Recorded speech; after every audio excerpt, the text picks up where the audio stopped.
여러분은 개 한 마리가 의료기기보다 빠르게 사람의 컨디션을 감지할 수 있다고 믿으시나요? 뉴욕 브루클린에서 일어난 이 믿기 어려운 일은 단순한 우연이 아니었습니다. 한국에서 온 작은 진돗개 한 마리가 미국 땅에서 보여준 놀라운 이야기가 전 세계 과학자들을 깜짝 놀라게 했거든요. 목줄도 없던 떠돌이 개가 어떻게 로트와일러로부터 아이를 구했을까요? 그리고 왜 이 개는 침입자가 오기 전에 미리 알 수 있었을까요? 더욱 놀라운 건 이 모든 일이 실제로 일어났다는 점입니다. 과학적으로 검증되었고 국제학회에서도 인정받았어요. 누리라는 이름의 이 작은 영웅이 어떻게 두 나라를 잇는 다리가 되었는지 그 놀라운 여정을 지금부터 들려드리겠습니다. 이 이야기가 궁금하시다면 구독과 좋아요, 그리고 알람 설정까지 부탁드립니다. 더 많은 감동적인 이야기로 찾아뵙겠습니다. 브루클린의 혼잡한 지하철역 앞이었습니다. 오후 6시, 출퇴근 인파가 물결처럼 엇갈리던 그 순간이었어요. 갑자기 통제를 벗어난 로트와일러 한 마리가 인도 위로 튀어나왔습니다. 목줄이 끊어진 채 말이죠. 사람들은 비명을 지르며 뒤로 물러났어요. 그 거대한 개는 눈앞에 있던 유치원생으로 보이는 5살 아이를 향해 돌진했습니다. 아이의 엄마가 소리쳤지만 거리가 너무 멀었어요. 움직일 틈도 없었죠. 바로 그때였습니다. 하얀 그림자 하나가 콘크리트 위를 번개처럼 가로질렀어요. 작은 체구의 개였지만 그의 움직임은 훈련받은 군견처럼 정확했습니다. 로트와일러를 향해 몸을 던졌고 정면으로 저지했어요. 두 개가 엉켜 넘어졌지만 작은 개는 포기하지 않았습니다. 로트와일러가 아이에게서 멀어질 때까지 버텼어요.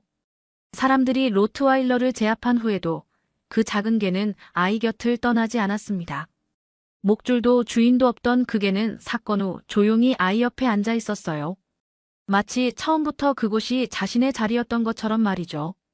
구경꾼들은 수군거렸습니다. 저 개는 대체 누구인가? 어디서 온 걸까? 한 할머니가 말했어요. 며칠 전부터 이 근처에서 봤다고 하시더군요. 다리 밑에서 노숙인과 함께 지내는 개라고 했습니다. 사람들은 그를 누리라고 부르기 시작했어요. 아이의 부모는 눈물을 흘리며 누리를 안았습니다. 누리는 꼬리를 살짝 흔들었지만 여전히 조용했어요. 마치 당연한 일을 했을 뿐이라는 듯이 말이죠. 그날 밤 나는 이 이야기를 기사로 써야겠다고 결심했습니다. 단순한 개 한 마리의 영웅적 행동이 아니라 뭔가 더 깊은 의미가 숨어 있다는 직감이 들었거든요. 누리라는 이름의 작은 개가 브루클린 지하철역에서 보여준 그 순간의 용기는 사람들의 마음속에 오래도록 남을 장면이었습니다. 그날 사건 이후 저는 누리에 대해 더 알아보기로 했습니다. 브루클린 다리 아래 작은 천막촌으로 향했어요. 그곳에서 월터라는 노숙인을 만났습니다. 월터는 60대 중반의 베트남전 참전 용사였어요. 떨리는 손으로 커피를 마시며 누리 이야기를 들려주었습니다. 3년 전 한국 선교단체를 통해 누리를 입양했다고 하더군요. 월터는 처음 누리를 봤을 때부터 달랐다고 했습니다. 다른 개들은 먹을 것부터 찾는데 누리는 사람부터 살폈다는 거예요. 마치 누굴 지키기 위해 태어난 존재 같았다고 하더군요. 누리라는 이름도 의미가 깊었습니다. 세상이라는 뜻이었어요. 선교단체에서 지어준 이름이라고 했습니다. 한국에서 온 개가 미국 땅에서 세상을 품겠다는 의미였죠. 월터가 계속 이야기하길 누리는 절대 짖지 않는다고 했어요. 대신 지켜본다더군요. 그가 악몽에 시달릴 때면 조용히 다가와서 옆에 앉아있곤 했다고 합니다. 누가 가르쳐준 것도 아닌데 말이에요. 흥미로운 사실을 하나 더 알게 되었습니다. 누리는 월터가 아플 때를 미리 알았다는 거예요. 월터가 지병인 당뇨로 쓰러지기 몇 시간 전부터 불안해하며 주변을 맴돌았다고 합니다. 월터는 어떻게 아는지 신기하다고 했어요. 병원에 갈 때도 따라오려고 하고 자신이 괜찮아질 때까지 문 앞에서 기다린다는 거였습니다. 그의 눈가에 눈물이 맺혔어요. 그런 누리가 왜 그날 지하철역에 있었을까요? 월터가 설명하길 그날 자신이 병원에 가는 길이었다고 해요. 누리도 따라왔는데 갑자기 다른 방향으로 뛰어가더라는 겁니다. 나중에 보니 아이를 구하러 간 거였다고 하더군요. 누리는 자신의 보호자를 두고도 낯선 아이를 구하러 갔던 것입니다. 월터는 자랑스럽다면서도 걱정스럽다고 했어요. 월터가 말하길, 누리는 특별하지만 너무 착해서 걱정이라고 했습니다. 자기 몸을 돌보지 않고 항상 다른 누군가를 먼저 생각한다는 거예요. 월터와 대화를 마치고 돌아오는 길에 저는 생각했습니다. 누리는 단순한 반려동물이 아니었어요. 타고난 보호자였습니다. 한국에서 온 진돗개의 혈통이 미국 땅에서 꽃피운 것일까요? 그날 밤, 누리와 월터는 여느 때처럼 작은 천막 안에서 잠들었습니다. 누리는 월터의 발치에서 조용히 잠들었지만 귀만은 항상 깨어있는 것 같았어요. 세상의 모든 소리를 듣고 있는 듯 했습니다. 지하철역 사건이 있고 일주일 후, 누리는 또 한 번 놀라운 일을 해냈습니다. 이번에는 완전히 다른 상황이었어요. 그날 저녁 누리를 구조했던 아이의 가족에게 위기가 찾아왔습니다. 아이의 아버지는 출장 중이었고 어머니는 급한 병원 일로 밤늦게 나가야 했어요. 새로 고용된 보모가 아이를 돌보게 되었습니다. 하지만 그 보모는 경험이 부족했어요. 창문 단속을 제대로 하지 않았고 1층 창문 하나가 열린 채로 남겨졌습니다. 바로 그 틈을 노린 침입자가 있었어요. 자정을 넘긴 시각, 침입자는 조용히 창문을 통해 집 안으로 들어왔습니다. 보모는 거실에서 졸고 있었고 아이는 2층 침실에서 잠들어 있었어요. 완벽한 타이밍이었죠. 그런데 누리가 있었습니다. 월터와 함께 근처 공원에서 밤을 보내던 누리는 갑자기 귀를 세웠어요. 뭔가 이상한 소리를 감지한 것 같았습니다. 누리는 월터를 깨우지 않고 조용히 자리에서 일어났어요. 그리고 아이의 집 방향으로 향했습니다. 마치 무언가에 이끌리듯 말이에요. 집에 도착한 누리는 열린 창문을 발견했습니다. 하지만 짖지 않았어요. 대신 조용히 창문을 통해 집 안으로 들어갔습니다. 침입자는 이미 거실을 지나 2층으로 올라가고 있었어요. 누리는 그림자처럼 침입자를 따라갔습니다. 침입자가 아이의 방문 손잡이를 돌리려는 순간까지도 기다렸어요. 완벽한 타이밍을 노리고 있었던 것입니다. 침입자가 방문을 열고 들어서는 순간 누리가 움직였습니다. 뒤에서 조용히 접근해 침입자의 다리를 물었어요. 침입자는 깜짝 놀라 비틀거렸고 그 소리에 아이가 깼습니다. 아이의 울음소리가 집안에 울려 퍼졌어요. 거실에서 졸던 보모가 깨어났고 이웃들도 소음을 듣고 신고했습니다. 침입자는 당황한 채 도망치려 했지만 누리는 놓아주지 않았어요. 경찰이 도착했을 때 침입자는 누리에게 제압된 채 바닥에 쓰러져 있었습니다. 누리는 여전히 조용했지만 침입자를 놓치지 않고 있었어요. 경찰관 중 한 명이 말했습니다. 이게가 아니었으면 큰일 날 뻔했다고 하더군요.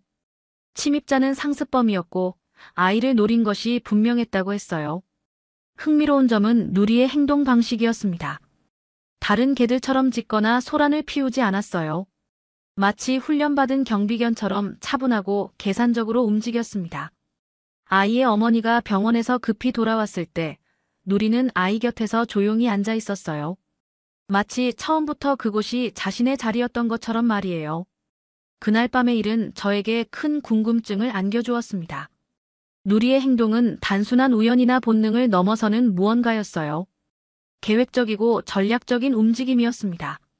저는 누리에 대해 더 깊이 파고들기로 결심했습니다. 이 작은 진돗개에게는 분명 특별한 무언가가 숨어 있을 것 같았거든요.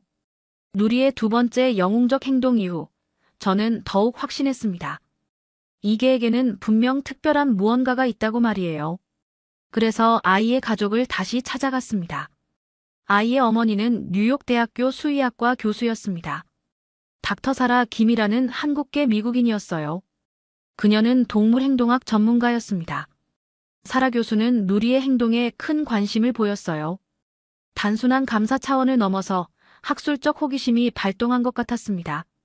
그녀는 누리를 체계적으로 관찰해보겠다고 했어요. 일주일 동안 누리는 아이의 집에서 지냈습니다. 월터도 동의했어요. 누리가 아이와 특별한 유대관계를 형성한 것 같다고 하더군요. 사라 교수는 누리의 모든 행동을 기록했습니다. 아이가 언제 잠드는지, 언제 깨는지, 언제 울음을 그치는지까지 세밀하게 관찰했어요. 그리고 놀라운 사실을 발견했습니다. 누리는 아이의 심박수 변화보다 먼저 반응했다는 거예요. 아이가 악몽을 꾸기 전에 이미 누리가 불안해하기 시작했습니다. 아이가 깨기 전에 누리가 먼저 움직였어요.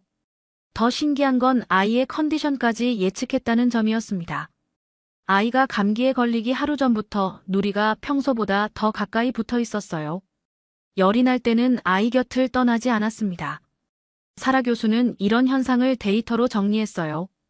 심박수 모니터 체온 측정기, 수면 패턴 분석기까지 동원했습니다.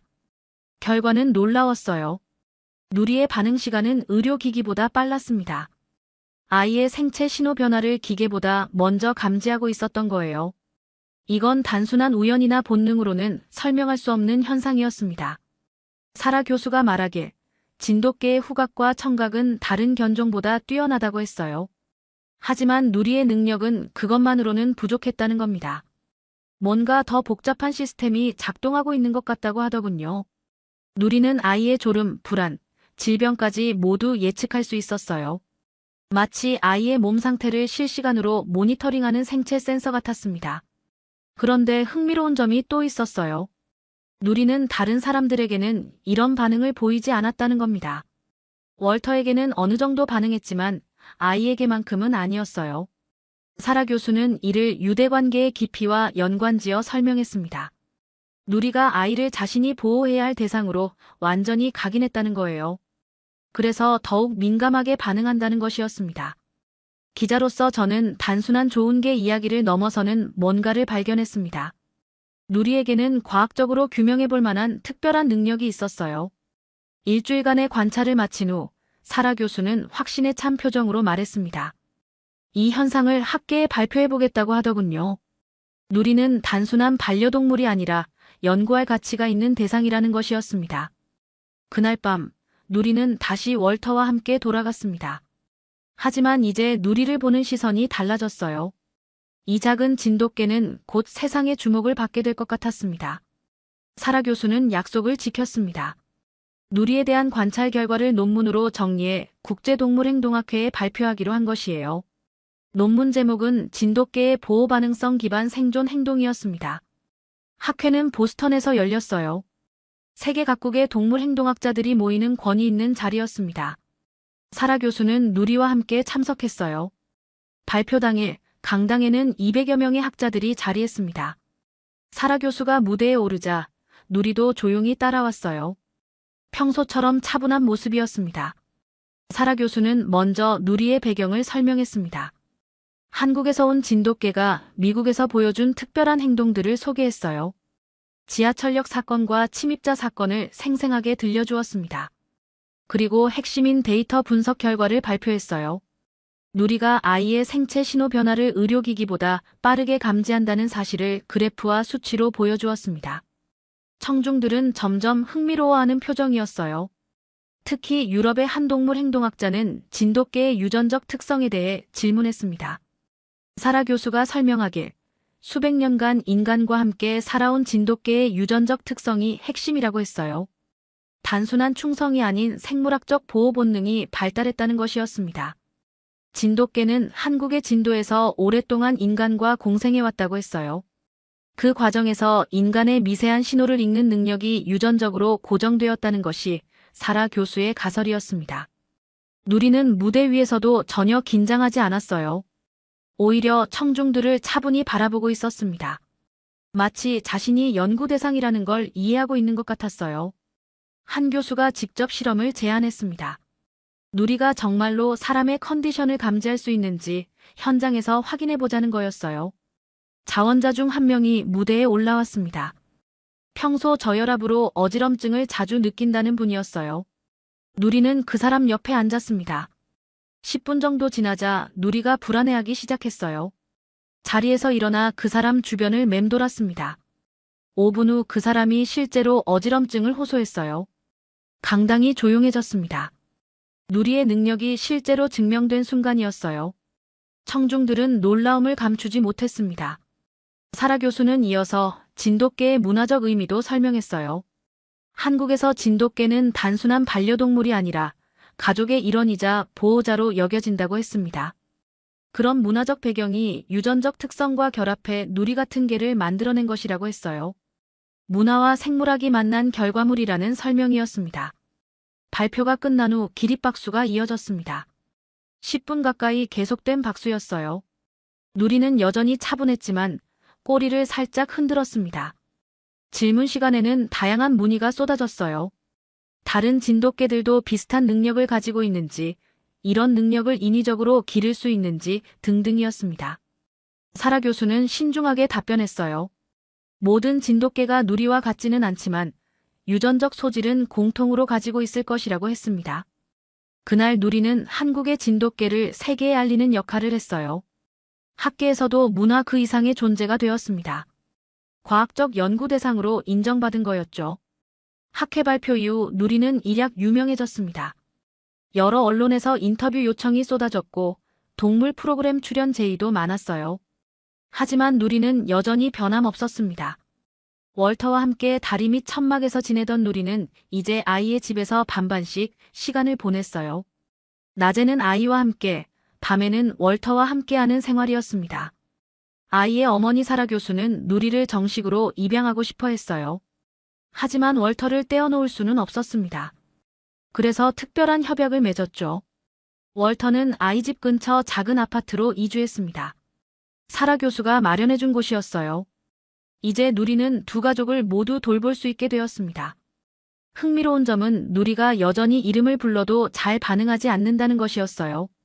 대신 아이가 숨을 고르거나 몸짓을 할 때마다 즉시 움직였습니다. 마치 아이의 모든 신호를 읽고 있는 것 같았어요. 저는 몇 주 후 다시 그들을 찾아갔습니다. 인터뷰 도중 놀라운 장면을 목격했어요. 아이가 처음으로 말을 한 것입니다. 아이의 첫 단어는 엄마도 아빠도 아니었어요. 누리였습니다. 아이가 누리를 보며 또박또박 누리라고 불렀어요. 사라 교수는 눈물을 흘렸습니다. 누리는 아이의 말에 귀를 기울였지만 특별한 반응은 보이지 않았어요. 평소처럼 차분했습니다. 하지만 아이 곁에서 한 발짝도 물러서지 않았어요. 사람들의 관심과 시선에도 불구하고 누리는 자신의 방식을 고수했습니다. 카메라 앞에서도 연기하지 않았고 특별한 묘기를 보여주지도 않았어요. 그냥 묵묵히 자리를 지켰습니다. 한 번은 TV 촬영팀이 와서 누리의 특별한 장면을 찍으려고 했어요. 하지만 누리는 평범한 개처럼 행동했습니다. 아이와 놀거나 잠을 자거나 월터와 산책하는 모습뿐이었어요. 촬영팀은 실망했지만 저는 그게 누리의 진짜 모습이라고 생각했습니다. 화려한 쇼보다는 조용한 일상을 지키는 것이 누리의 본질이었어요. 월터가 말하길 누리는 관심받는 걸 좋아하지 않는다고 했어요. 사람들이 모여들면 오히려 불편해한다는 것이었습니다. 누리에게는 아이와 월터만 있으면 충분했어요. 그런데도 누리의 영향력은 점점 커졌습니다. 진돗개에 대한 관심이 높아졌고 한국에서도 누리 이야기가 알려졌어요. 진도군에서는 누리를 명예군민으로 임명했습니다. 사라 교수는 누리를 주제로 한 연구를 계속 이어갔어요. 다른 진돗개들과의 비교 연구도 시작했습니다. 누리는 여전히 조용히 연구에 협조했어요. 어느 날 저는 누리를 유심히 관찰해봤습니다. 아이가 놀고 있을 때 누리의 눈빛을 말이에요. 그 눈에는 깊은 평온함이 담겨 있었어요. 누리는 자신이 유명해진 걸 알까 모를까 하는 생각이 들었습니다. 하지만 분명한 건 누리에게는 그런 게 중요하지 않다는 점이었어요. 오직 아이와 월터를 지키는 것만이 중요했습니다. 그날 저녁 누리는 평소처럼 아이의 침대 옆에서 잠들었어요. 세상의 관심 따위는 아랑곳하지 않는다는 듯이 말이죠. 그것이 누리의 방식이었고 그래서 더욱 특별했습니다. 누리의 이야기가 한국에까지 알려지자 뜻밖의 제안이 들어왔습니다. 한국 정부에서 누리와 가족들을 진도로 초청한다는 것이었어요.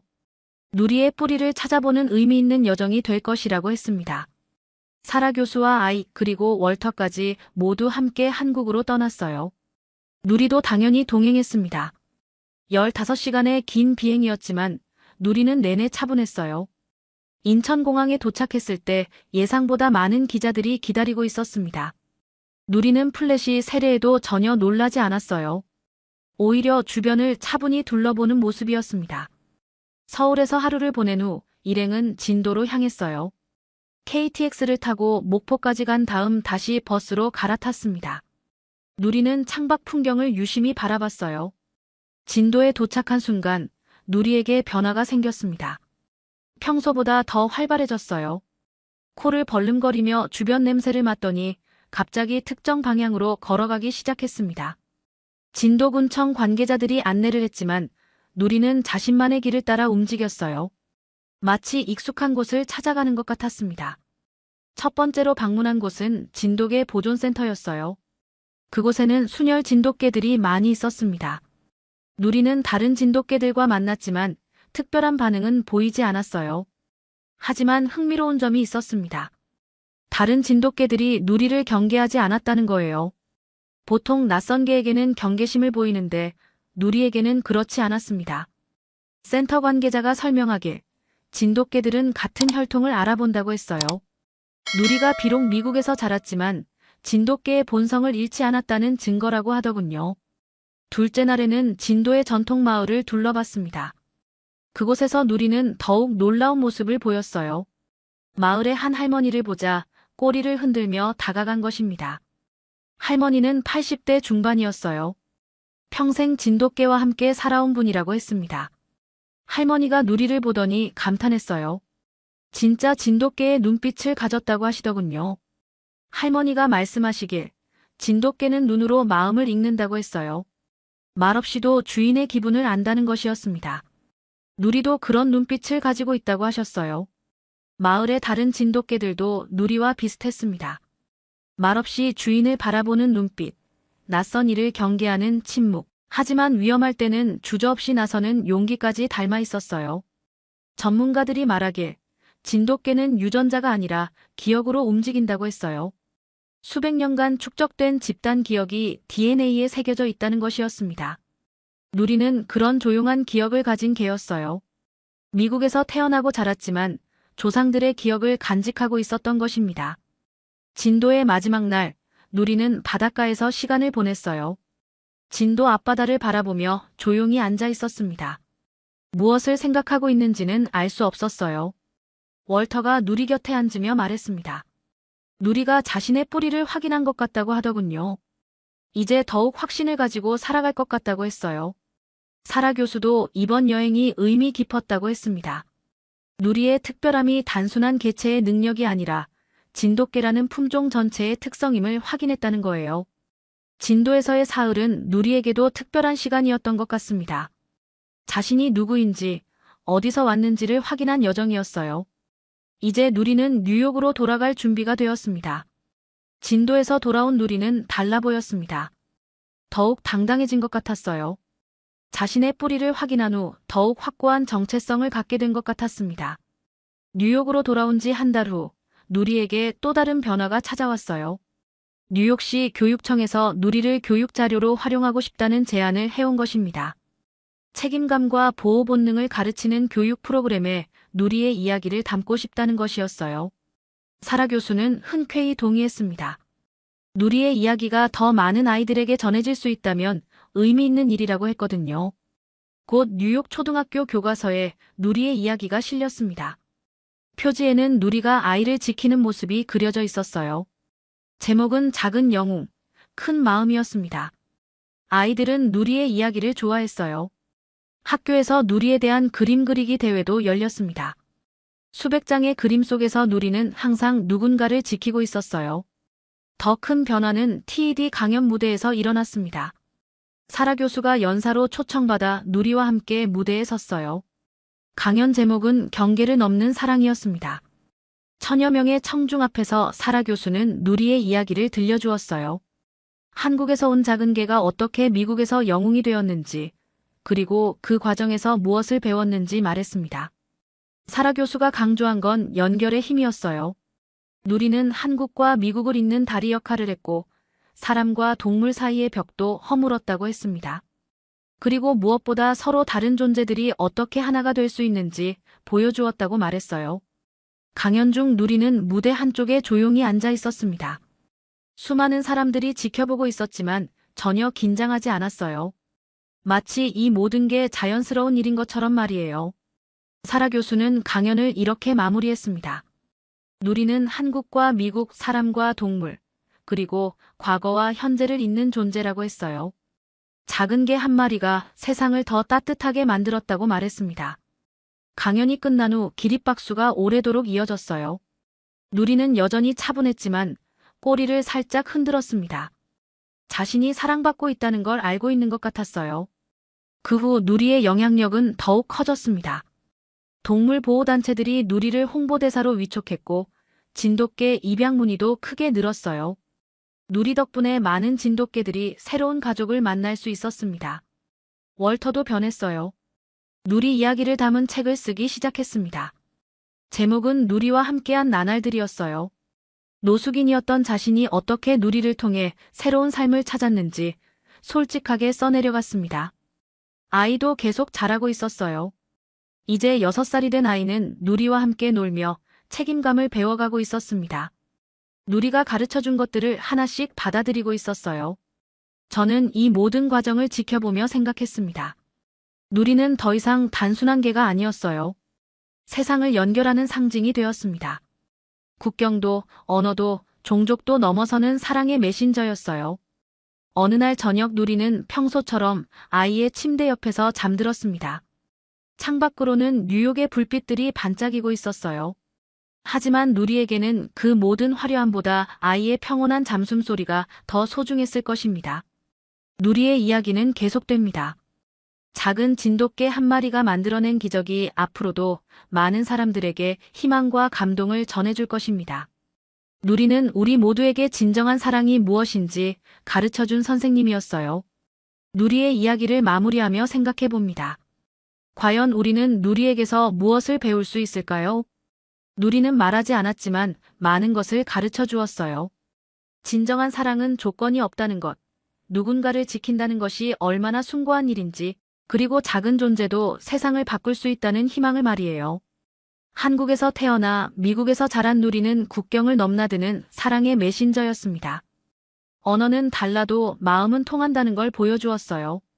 사람과 동물 사이의 벽도 허물어뜨렸습니다. 지금도 누리는 뉴욕 어딘가에서 조용히 자신의 역할을 하고 있을 것입니다. 화려한 조명 아래서가 아니라 일상의 소소한 순간들 속에서 말이에요. 누리의 이야기는 끝나지 않았습니다. 앞으로도 계속될 것이고 더 많은 사람들에게 희망과 감동을 전해줄 것입니다. 우리 모두 누리처럼 살아갈 수 있다면 어떨까요? 말보다는 행동으로, 자랑보다는 실천으로, 받기보다는 주는 삶으로 말이에요. 작은 진돗개 누리가 보여준 위대한 사랑의 이야기였습니다.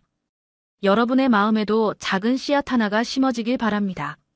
길 바랍니다. 길 바랍니다. 길 바랍니다.